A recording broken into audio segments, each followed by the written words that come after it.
IVM. Hi everybody, just wanted to ask everyone for a quick favor. We're running a brand survey right now and would really appreciate it if you could let us know what you think about the advertising on IVM. Go to ivmpodcast.com/survey and do let us know. As part of this, we'll be selecting 10 random participants and sending them some IVM swag, so do fill out those surveys.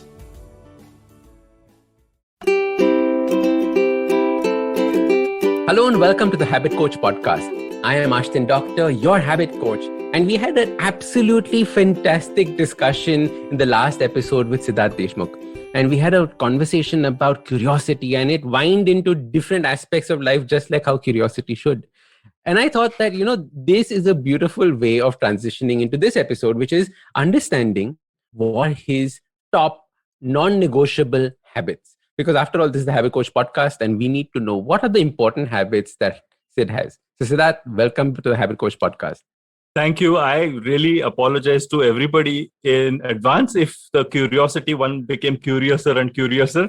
But hopefully, maybe the energy that we had is bringing people, alive and making them connected to us in different ways.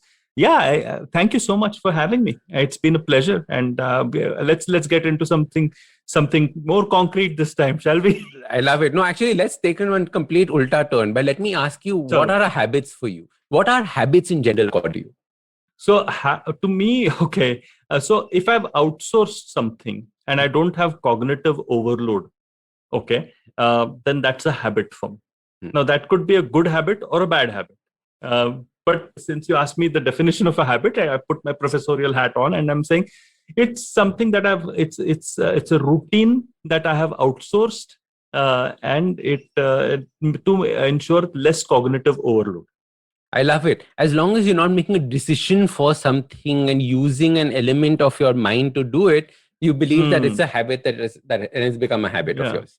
Correct? Whether it's outsourced to somebody else to do, or it's outsourced to a system that you've created in your life, or my body, or your body.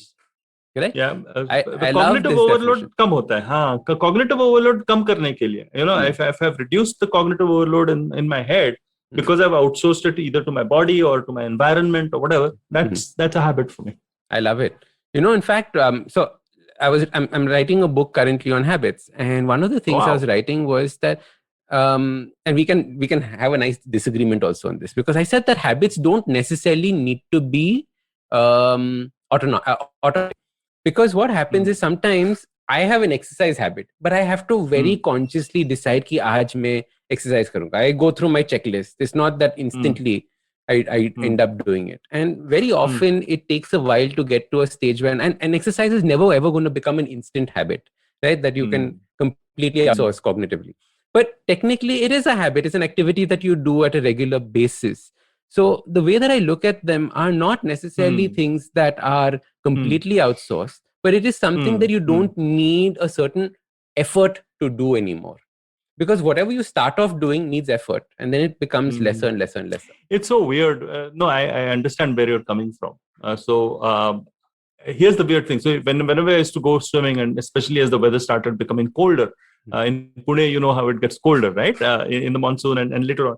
There used to be a fight. My body used to actually literally start fighting with me, saying, damn it, stay home, it's too cold, or whatever. And then there used to be this argument which my mind used to have, with my body, or I don't know what the hell was happening. But eventually when I was swimming, it all went away and the thing took over. So you're right. I amend my definition. You're the habit coach after all, so you know exactly 2000% more than I do on this subject.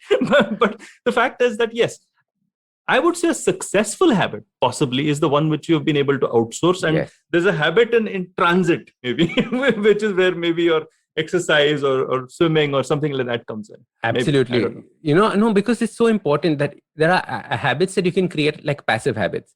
If you don't have junk food in the house, you will not be eating junk food. That's a passive habit. Correct. You've outsourced the decision-making process completely. Correct. You can have other people do stuff that you actually wanted, which is again a form of habit, which is outsourcing of a habit. So I love that definition, and that is the goal. Get all these things that you don't need a decision power on, outsource. Yeah. I love that. Absolutely. No, it's incredibly important to have the right habits. Yeah. I learned it a little too late in life, I think, but I think that it's still pretty useful for me in whatever I'm doing. So when you consciously started making habits recently, and the stuff that, the habits that are there in your life right now, which are the ones that are extremely important, non-negotiable, things that you feel have made a big impact in your life? Okay. So I started doing Wim Hof breathing plus meditation about 5 years back. Beautiful. Okay. And I'm doing it every day. In fact, today, so I do 4 rounds of Wim Hof breathing, and then I meditate in that, that high, that natural high. Beautiful high. So that's when I meditate, and for whatever time that's required for me. And that is pretty much, unless and until I'm unwell or it's an emergency, it's pretty much a non-negotiable habit for me. I get up and I do this thing, even before most of anything else. And I think that 5 years back, actually, I was suffering from a kidney stone, and the kidney stone was pretty big. So it could not be removed by an operation unless and until it was an invasive surgery, but it was not moving. And it was creating a huge problem because it was creating pain on and off for me. Spasms, yeah. So I started doing this in order to overcome two things: separate the pain in my mind from the pain in my body. So get rid of the unnecessary suffering. And the second is to actually manage my pain because of releasing certain chemicals because of the breathing cum meditation that did. So I did manage it. I got rid of the stone. Finally, thankfully, we could manage to get rid of it through an operation, through a minimally invasive operation. But I think that just allowed me to understand that you can actually manipulate so many chemicals in your body, and they're so useful. So I think that, like, for example, I don't know, acetylcholine that improves focus, adrenaline, obviously, which energizes you. Then you have obviously serotonin, which relaxes you from an internal perspective. Dopamine that kind of excites you and fulfills you outside. So many chemicals, right? And we're kind of a bag of chemicals. And I realized that through the Wim Hof plus meditation thing, I could get a head start to my day. So beautiful. Yeah, so that's habit number 1. So how long is your 4-minute hold? The fourth hold is how long? It's very close to 3 minutes now. Lovely. Very, very close to 3 minutes now. And but I don't push myself in the sense that I'm not trying to pass out because I'm doing it. But what I do hope for is that beautiful feeling that you get when you know that you're changing the chemicals inside your body and you're achieving that beautiful place. So yeah. I think Wim Hof is one of the best things for people to start off with, to understand how much control they have over their biology. Exactly. I'm sure there are more advanced techniques and all of that, but this is what I'm doing and I'm pretty happy with it. I'm sure that that I've heard of what sumo, whatever breathing है वो भी है ना कुछ तो, but कुछ तो है. Sumo breathing. Tumo. Something. We'll get there. I'm sure. But essentially, what I'm saying is that you change your breathing and you change the way in which your physiology is correct. Something that's so amazing. Yeah, and absolutely. So that's habit Wim number Hof 1. Basically does multiple things, right? It teaches you how to have. So I'm just making the listeners understand who don't know what Wim Hof is. Wim Hof is a beautiful technique. We've done, I think, podcasts on this. And there are lots of videos on YouTube that you can see about this person doing it. He's called the Iceman. And I'll tell you a funny story about him on Kilimanjaro when we'd gone and when I was talking to him. And so Wim Hof teaches you about how to oxygenate your body and get to the state where there's a lot of oxygen, and then teaches you how to understand the relationship between oxygen and carbon dioxide. Because carbon dioxide is an element of our body that we don't even think about. We think of it as a waste product, but it's actually far more important than oxygen in terms of the regulation, because our hemoglobin only works when carbon dioxide exists. No carbon dioxide, there's no point in having oxygen in our blood. So which is why what we do when we do breath hold, we're creating that carbon dioxide. And that is the difference that you feel.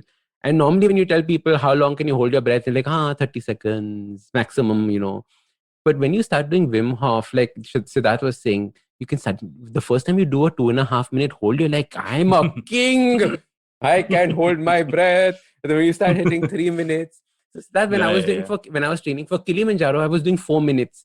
And I was like, I can't believe 4 minutes of not breathing. Like, it's mad, right? Yeah, like, it is mad. And it teaches you these things. You must do Wim Hof with a oximeter on. Have you ever tried it? No, I will. Okay, so tomorrow morning, idea. What's the deal? So because you start seeing a blood oxygen drop, and you get down to the low 60s, you start going to the 50s, which doctors are, oh, you're about to die, right? But like, you do this in a controlled manner, and then when you bring it back up, you're back to normal. But it teaches you these things. In fact, I just did a post on, I think it was down in the 70s or 60s recently when I was doing my Wim Hof. So quite interesting to try this out and actually get the feedback when you play with your biology like that. Fantastic.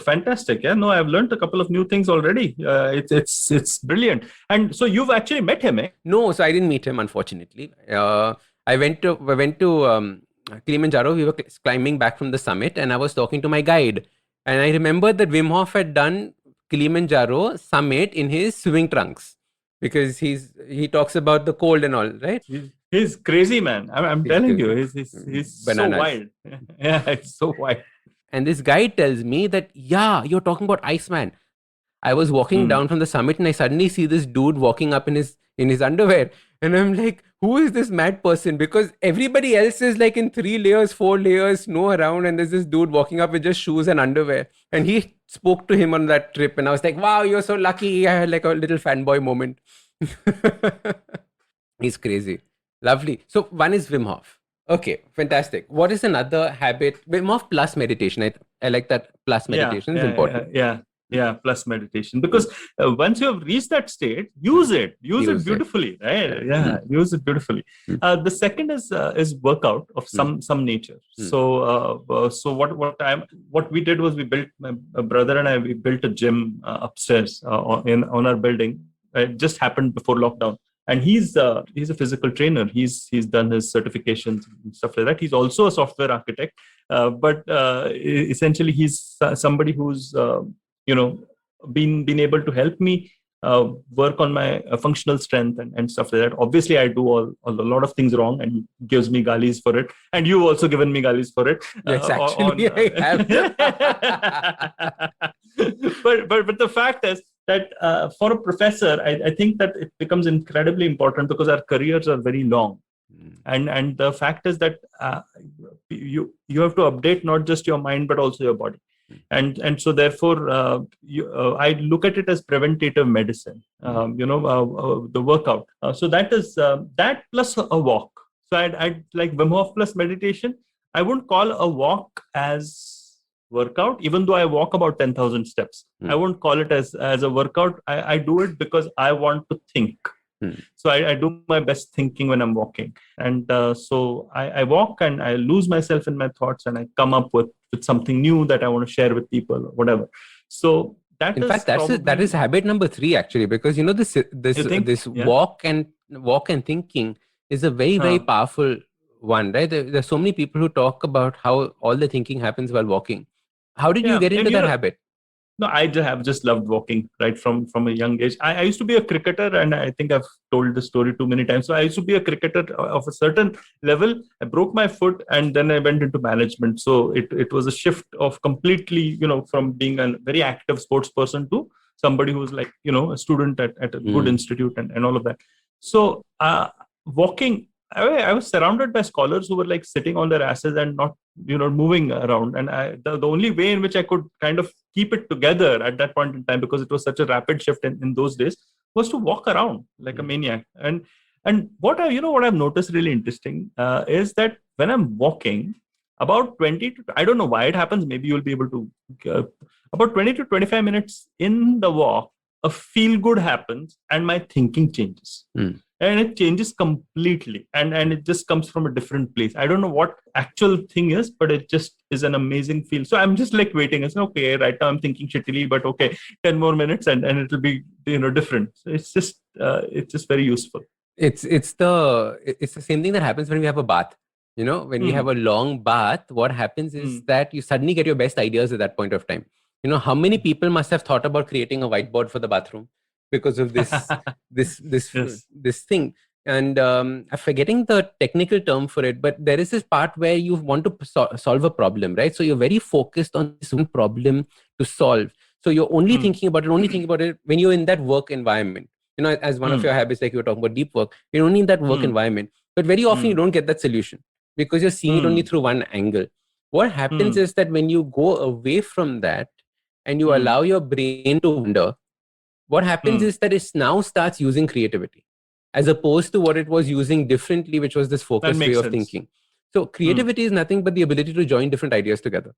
Correct? That's so correct. Different ideas floating around in your mind that were completely unrelated suddenly get related, especially during this 20-minute time when you're walking and when you're having a bath, for example. So when you're having a bath, two thoughts basically come. One is that the galis that you should have told that person that you're fighting with at that point of time. This is the best answer I should have given at that point. That is shower attack. I call it shower attack. Shower attack, correct. The shower attack happens, and then all these creative thoughts start coming at this point of time. So I think this is that 20-minute funda when your brain is now switched off from problem solving to wondering. Interesting. I also thought it might have something to do with just the release of feel-good chemicals, maybe. Much happens with walking. नहीं, इतना नहीं होता है? Because walking is a general thing that we are supposed to be doing. Yeah, which is why I said I'm not sure whether it's exercise. I'm not sure. I'm sure it is for some people, but I wouldn't consider it like, okay, I've had a workout, man. That endorphin rush happens like when you have your functional training and you've killed yourself, and that feeling doesn't happen with walking. Right. Doesn't happen. It's a milder sort of feeling. So I think that is it's probably the brain and that switching off thing that comes in. It's quite fascinating, no? The way it is the really brain works. It just happens like this, It just happens like this. But you can't figure out what next chapter should be. Suddenly go for a walk, come back, new chapters come. Correct. Absolutely. So So I don't know whether it's habit 2 or 3 or whatever, but that's the third thing. Love it. We're gonna take a quick break. See you on the other side. Hey, it's been another great week on the IVM Podcast Network. On the Edges and Sledges Cricket Podcast, in the first half, Ashwin is joined by Varun to wrap India's ODI tour of Sri Lanka. In the second half, DJ joins the party to discuss the first T20 international between India and Sri Lanka. If you'd like to hear more about this match, former Indian cricketer Sabah Karim joins Rajiv Mishra on Khel Niti and they talk some more about it. Ladies and gentlemen, we're really excited to announce a new show about crypto with Rohan Joshi. He's going to dive deep and demystify all this crypto stuff that we've been hearing about. And let me tell you a little bit more about stuff that's going on the network really quickly. Congratulations to Maru Kinayat, who celebrates 50 episodes of The Note with a discussion on health as a fundamental right. On Paisa Vaisa, Anupam talks to Harsha Chetanwala of mywealthcrow.com. Zarina Poonawalla is starting a new miniseries on emotional intelligence. Do check out the kickoff episode on the Empowering series. And Simplified talks about semiconductors. Do follow us on social media. We're IVM Podcast on Twitter, Facebook, Instagram, and LinkedIn. And remember, if you're enjoying this show, or any other show for that matter, please do tell a friend. That's really helpful for us. And finally, we would like to thank our sponsors on the network this week. They make this all possible. Thank you very much. CIET, Cred, Global Victoria, Bank of Baroda, Intuit India, Lenovo, and CoinSwitch Kuber. We really appreciate your support. Welcome back. Let's jump into the conversation. What's the next thing that has made a big impact in your life as a habit? Okay, so this is a weird one. I know I've talked of deep work and I'll talk a little bit about it, but I want to give it a little bit of a context. I think the most important thing for a professor is to understand that whenever he or she is going, it's like a stage. So the stage can be theater if it's real life, or film if it's Zoom, or whatever it's a stage. So there is a certain amount of you being in the moment that is required, especially with my methodology that we spoke of in part 1, right? So that means that you need to be really relaxed yourself. And now that is damn difficult to do, especially when you are going to face students who are intelligent, who are going to question you, who are going to challenge you, who can make you worried or anxious, whether you know the thing. And because they say that you are able to teach something only when you know it well. Otherwise, okay, I don't know this well enough. So my third habit, I would say, is conscious relaxation just before I work, because that's work for me. So that conscious relaxation is I just chill. I watch some Netflix, or I'm seeing some silly YouTube video rabbit hole. To but I'm just switched off completely. So whenever I'm entering class, I'm in that chill zone rather than a nervous zone. Very interesting one. This is such a interesting thing, because whenever we think about performance and coming into the limelight in that sense of performance, so like even talking on stage, etc., we feel that we need to hype ourselves up. So as a result, I need to have 4 cups of coffee. I need to, jump up and down. I need to do that. There's a very big difference that takes place. As soon as you have 4 cups of coffee, you're not on point anymore, because now you're anxious. That coffee has brought your anxiety up. You should actually be having probably like a chamomile tea or something to chill a little bit before you go on stage and do these things. And it's actually very interesting, because when I started doing these workshops, so like I remember the first workshop I did for Google, I was super nervous, right? Like Google is asking me to do a workshop. Of course. You can imagine. So I was like, I consciously made sure I didn't have coffee. I was like, I'm going to have something nice, soothing, and I'm going to come in with my complete focus on this, because I'm going to be present with this person. So I think that relaxation way is a beautiful habit when it comes. A lot of people actually get into some unnecessary bad habits. Like, for example, drinking or smoking or too much of caffeine, or getting into, a tizzy, or just fighting with people because you're nervous, or rubbing off nervous. And, there's a spectrum. And you get into those coping mechanisms, because what you're trying to do is actually be in that frame of mind wherein you're battle ready. And somebody should tell you that being battle ready is being in the moment, which is equal to being relaxed, but in an alert way. Yeah. It's like the example of how to hold a sword. When a professional teacher teaches you how to hold a sword, it says that you should hold it like you're holding a bird, just light enough so it doesn't run away, and not tight enough that it dies. So that is that point of calm that you're talking about. You should be just enough in the moment. No, that's beautiful. I'm going to use it somewhere. I'm going to use this somewhere. Go for it. No, it's brilliant. Yeah. I want to ask you a follow-up on this, which is that how do you recover after you've done a class? Because after you've done a class, there's so much energy that has been put out that you're like, right? Like, how do you after that? It's really interesting, because that happens for somebody who's not used to lecturing. But for somebody who's used to lecturing, actually it's a rush, and that rush is there outside the classroom as well. And what happens to a regular teacher is that when he or she steps out of the classroom, students actually continue the conversation. And a lot of times the conversation goes on to the cafe, and the conversation goes on to, people having a chai with you or whatever. And so then it becomes a little, and so then kind of tapers off. What was really useful for me, because I used to play cricket before, if you've played a game, whether you won or lost, or whether your performance, you're like you're in a particular state of energy, and you need to literally calm yourself down in a kind of tapering sort of way, rather than just, okay, now I'll stop everything.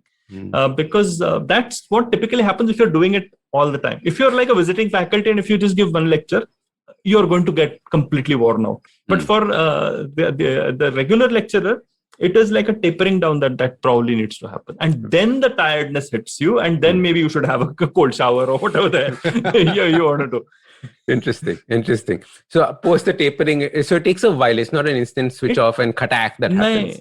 Beautiful. No, in fact, you're like still pumped up, because of if it's been a specifically good class, you're pumped up. And my podcast was started as an after-class conversation, by the way. Because I was thinking, because the most interesting questions actually come after the class is over, because the guy has been able to think about it and say, oh, but what do you think about this? True. And that's when you're still, in that whole energy of the moment, and you continue with it. So that's how I would look at it. My parents used to say this. So we have a family business, right? So that's why these stories. Correct. My parents used to say that when they were when the business had just started, and they were, going around and talking to clients and all of that, they said that in the meeting, nobody really ended up making the decisions. If you hung around in their office just for 20 minutes longer, all the corridor conversations would lead to 2-3 more studies. and to three more Correct. ideas that would actually fructify instead of what happened in the meeting. No, Those are the more important ones. The Those thing are that the carry on effect, I think, is so critical. I think that is absolutely important. That's a astute observation by your parents. I think that's an amazing thing. It happens. I mean, it happens on the golf course. It happens outside on some club. Yeah. Like absolutely. When we do group discussions. So we have a market research company, right? So qualitative market research, so understanding behavior and all. So we kept saying that every time we switch off the recorder is when the best ideas come. That is so true. That's that's exactly what I'm saying. After the class is when the conversations take place. Yeah. Love it. Okay, habits. Tell us about the deep work one, because that is a fascinating one. No, the deep work thing, it's a very interesting one, because if you put in about half an hour of deep work, you're able to actually do a lot more in that half an hour than kind of unfocused work for about 4 or 5 hours. And I think that's the trade-off. The most important thing is when we look at deep work. Cal Newport has written this book on deep work. Sure, one of that is, okay, no social media, no distractions, etc. But I think what you said, you have to create the context for it.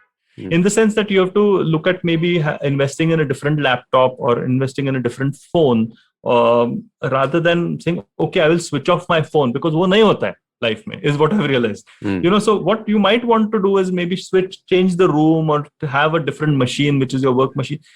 Signal something to your head that now you're in work mode. I think that is very crucial. The second thing is, when you're studying, and this is especially for students or for people who are taking notes or something like that, I think the most important thing is for you to learn something as if you're going to teach it. So I think that when you're doing deep work, you should do deep work to an extent, like, for example, if you're writing a document, you have to explain that document to somebody else, and then see how well you're doing. Because that is the level, and you're exhausted after deep work. So even after half an hour of deep work, you stand like, what is it? You're like finished, but then you know it. So if there are many, must be many young professionals or many students who connect to you and your podcast. What I would recommend to all of them is maybe use something like the Pomodoro technique or whatever works for you, whatever floats your boat. I'm not very fussy about that. This is what you got to do. But judge yourself by whether you have the ability to actually literally teach somebody else what you have worked on. And if you can do it simply enough and effectively enough, then you know what you're talking about. So I think that is the result of deep work. I normally end up doing my deep work in the mornings. I'm a morning person. So therefore, probably the 1 hour that I work on my most creative projects or my deepest thinking or whatever is in the mornings, and I don't take more than an hour, but probably that has a much bigger impact on my life and my work than all the other admin stuff that you have to do, or the routine stuff that you have to do. I don't mean lecture time. I mean actual thinking time.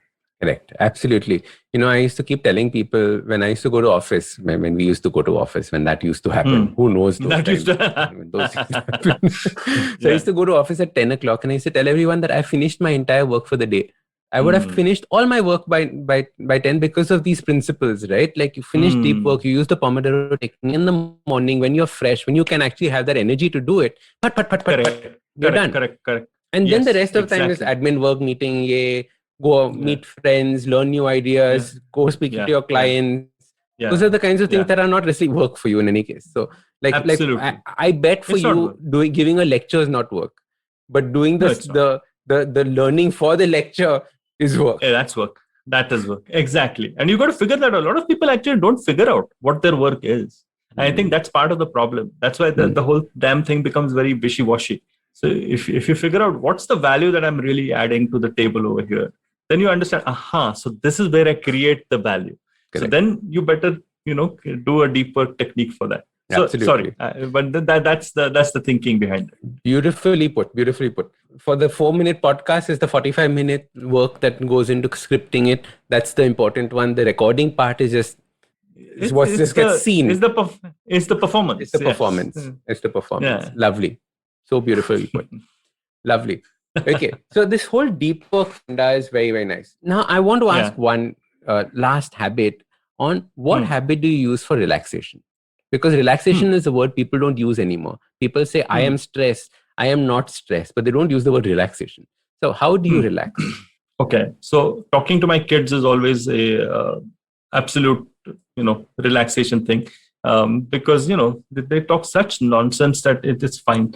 Of course, it was more fun, probably more nonsense when they were not teenagers. Now teenagers have angsty things, and they're kind of famous in their own right now because they're social media influencers and stuff like that. So yeah. So they've got over 600K on Instagram and 2 million on TikTok. They're in the UK right now. So yeah, and they think I know nothing about digital. So that's another story for another day. But the fact is that just talking to them as kids, not as social media influencers, but as kids, just is an absolute joy. So that's one. So spending time with family is an absolute joy. I'm going to say this very, very carefully. So I love a drink.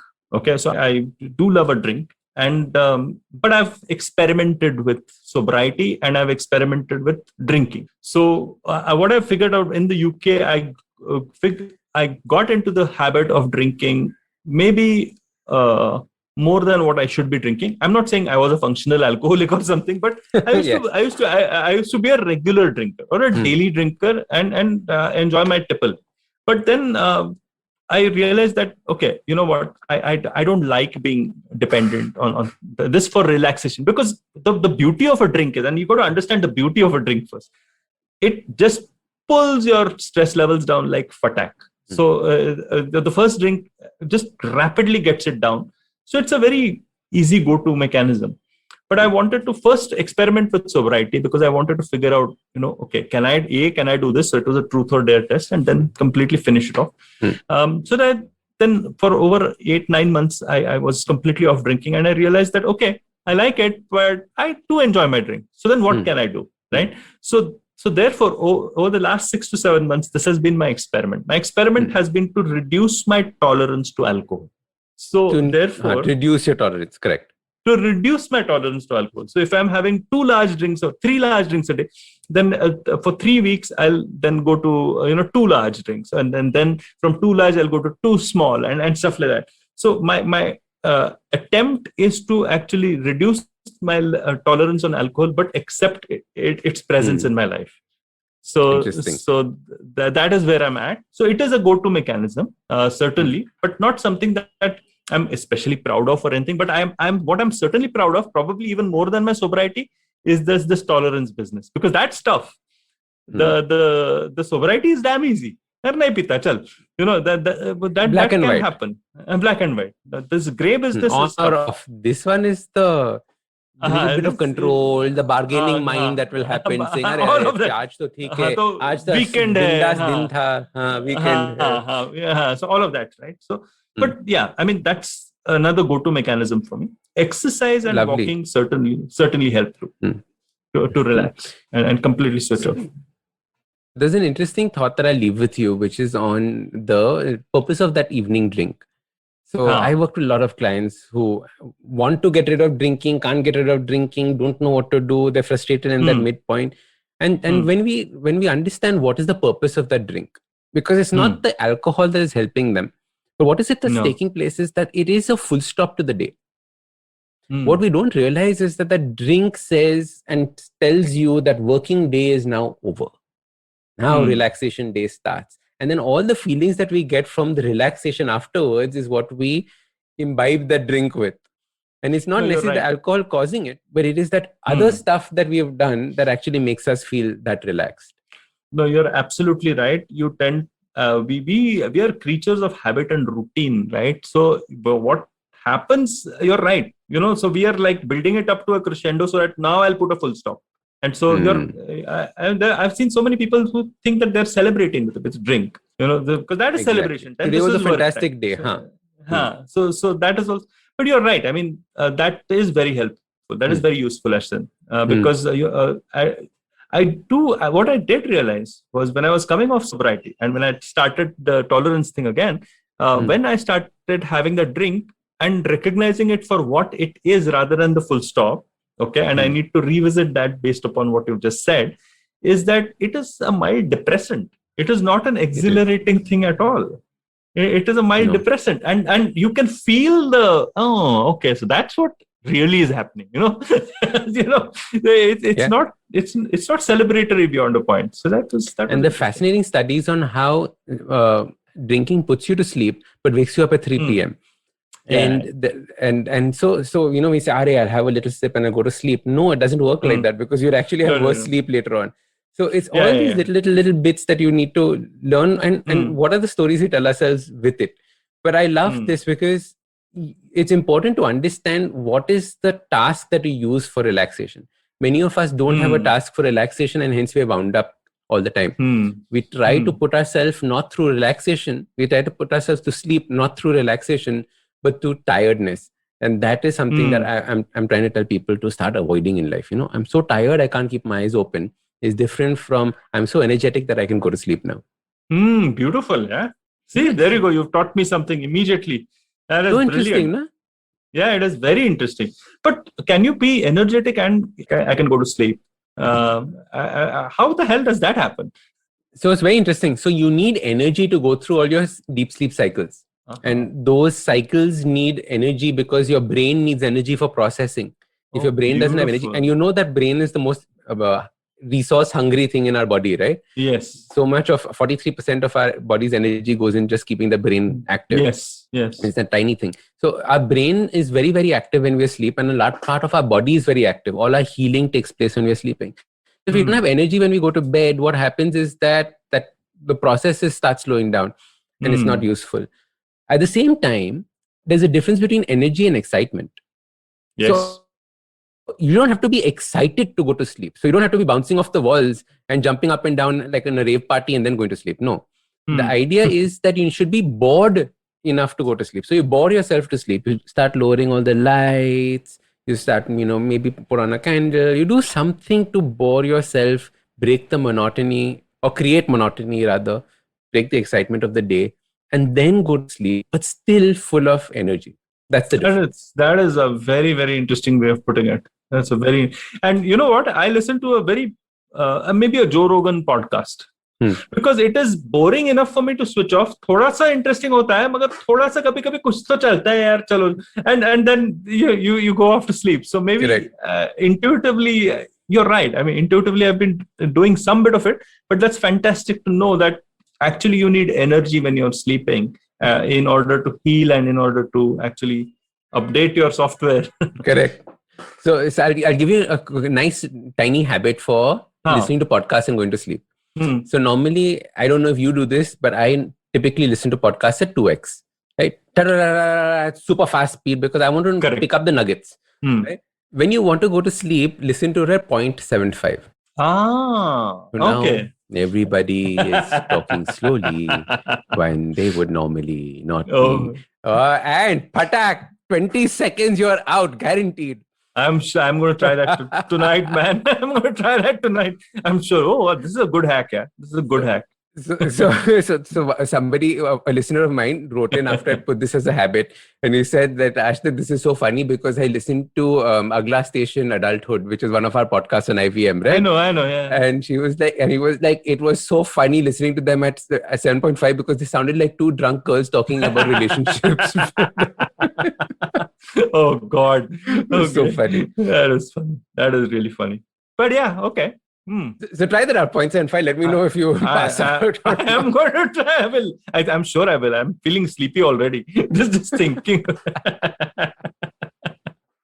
Very cool. Wow. So that was so much fun. I love the habits that you discussed. And I think, these things are what create your life, create your day. And the amount of vibrancy, energy that you bring to whatever it is that you do in terms of the podcast or your students comes because of these habits. So big congratulations. And I love the way that you put them out. Thank you. Thank you so much. And it's again been a pleasure. And sorry for all the interruptions from the internet from my side. And sorry for trying to teach the habit coach habits, man. I stand before you like a submissive student, understood everything. I'm just kidding you. But I learned a lot of things. I just learned a lot of good stuff from you. We must have lots more conversations on this because I think there's so many fascinating things that you do we'll do episode 3, episode 4 as well. Crossover fun hai. Yeah. It's fun. Certainly. Lovely. Thank you, Siddharth. Cheers. Super. Bye. All right. Yeah. Bye. If you like this podcast, don't forget to check out other interesting podcasts on the IVM network. You can listen to us on the IVM Podcast app or ivmpodcast.com. You can also follow us on social media. We are at IVM Podcasts on Twitter and Instagram. If you want to reach out to me, I am Ashdin Doc on Twitter and Instagram.